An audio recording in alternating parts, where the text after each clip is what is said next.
लेकिन अमीर बाप की बेटी सृष्टि पर उसकी माँ जान छिड़कती। मेरी बेटी कितनी प्यारी है, भगवान सबको सृष्टि जैसी बेटी दे। सृष्टि धीरे धीरे बड़ी होती है। एक दिन सृष्टि की सहेली कहती है, तू दिखने में कितनी अजीब सी है, लेकिन मैं जानती हूँ हम सब में सबसे अच्छी शादी तो तेरी ही होगी। तेरे पापा अमीर जो है। और बता नहीं सकते यार, दहेज तो हर कोई देता है, ये क्या ज्यादा ले जाएगी अपने पति के लिए? अरे बड़े शहर में कोठी है इसके पापा की। अरे पापा की है ना, कौन सी इसकी है? इसकी होती तब तो कोई भी लड़का इससे शादी कर लेता। अरे पापा की मतलब पापा की है तो मेरी ही है ना। किसने कहा? अब तेरी तो तब होगी ना जब तेरा भाई ना हो। वैसे भी शादी के बाद सारी प्रॉपर्टी भाई के नाम होती है। सृष्टि समझ जाती है कि उसे किसी भी हालत में माँ बाप की सारी प्रॉपर्टी को अपने नाम करना है, लेकिन कैसे? एक दिन सृष्टि का भाई शीनू कहता है, बहन क्या कर रही है? तुझसे एक बात करनी है। अरे हाँ हाँ करना, मैं तो तेरी बहन हूँ। बहन मेरी लाइफ में ना एक लड़की है, बहुत अच्छी है। मैं सोच रहा हूँ माँ और पापा से बात करूँ शादी के लिए। सृष्टि को समझ में आ जाता है कि भाई की शादी होते ही भाभी उसे एक दिन भी घर में बर्दाश्त नहीं करेगी। क्या बात है भाई, बताना कौन है वो? यार वो बहुत अच्छी लड़की है, पढ़ी लिखी है, मेरे साथ जॉब भी करती है। बस एक प्रॉब्लम है। हाँ प्रॉब्लम? क्या प्रॉब्लम है भाई? यार वो शादीशुदा है, लेकिन उसके पति ने उसे सिर्फ इसलिए छोड़ दिया क्योंकि उसके माँ बाप दहेज नहीं दे पाए। सृष्टि ये सुनकर न जाने क्यों खुश हो जाती है। अरे भाई तो क्या हुआ, लड़की तुझे तो पसंद है ना। शीनू को लगता है कि बहन उसे समझ रही है। वो इस बात से अनजान होता है कि उसकी बहन की मंशा पूरा घर हड़पने की है। सृष्टि अपनी माँ से कहती है, मम्मी मुझे तो बहुत चिंता है, पता है शीनू क्या कर रहा है? अरे क्या कर रहा है, वो तो काम पर जाता है और वापस घर आता है।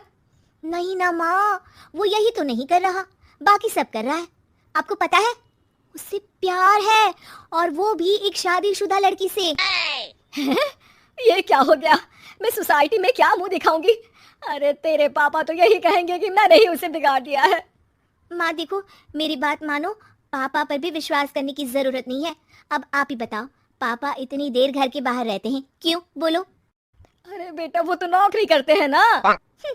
तू बहुत भोली है माँ, पापा का ऑफिस तो 7 बजे खत्म हो जाता है, लेकिन देखो कितनी देर से आते हैं। अरे नहीं नहीं बेटा, ऐसी कोई बात नहीं है। सृष्टि माँ को एक औरत से बात करते पिता की फोटो दिखाती है। देखो माँ कैसे हैं पापा, मैं ना कहती थी कि पापा सही नहीं है। मैं तेरे पापा से बात करूंगी, दे फोटो मुझे। ओ माँ वो तो डिलीट हो गई।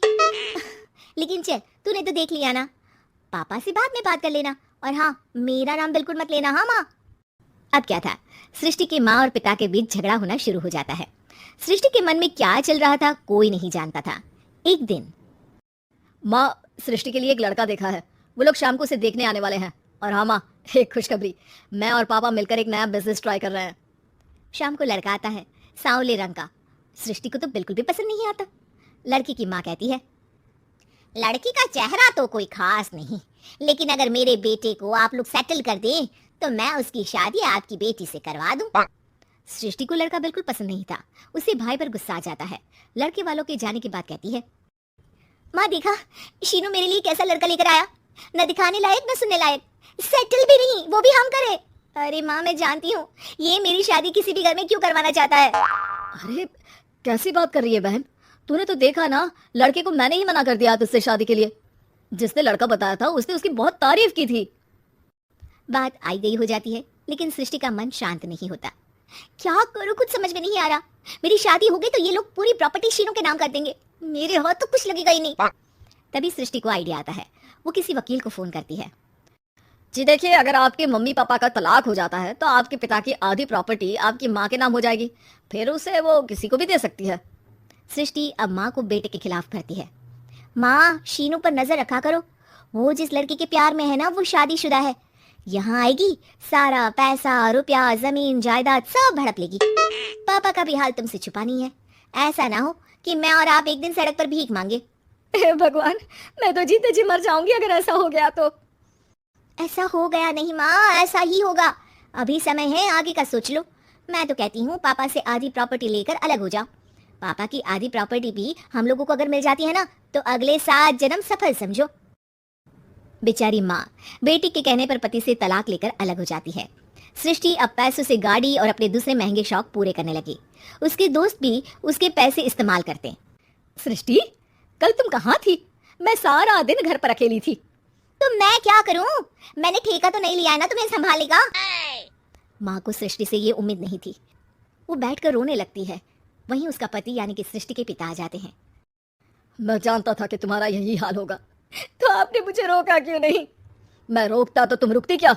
सृष्टि के कहने पर तुमने मुझ पर अपने बेटे पर शक किया, लेकिन तुम ये भूल गई कि कैसे हम दोनों ने मिलकर जीवन में इतना सब खड़ा किया। माँ पति के गले लग जाती है। मुझे माफ कर दीजिए, मैंने आपकी कमाई का एक बड़ा हिस्सा गवा दिया। कोई बात नहीं, तुम साथ हो तो मैं ऐसी 7 प्रॉपर्टी खड़ी कर दूंगा। तभी वहां सृष्टि आ जाती है रोते हुए। माँ, मयंक ने मुझे छोड़ दिया। वो बोल रहा था जब तक मेरे पास पैसे थे तब तक ही वो मेरे साथ था। पापा, माँ, मुझे माफ कर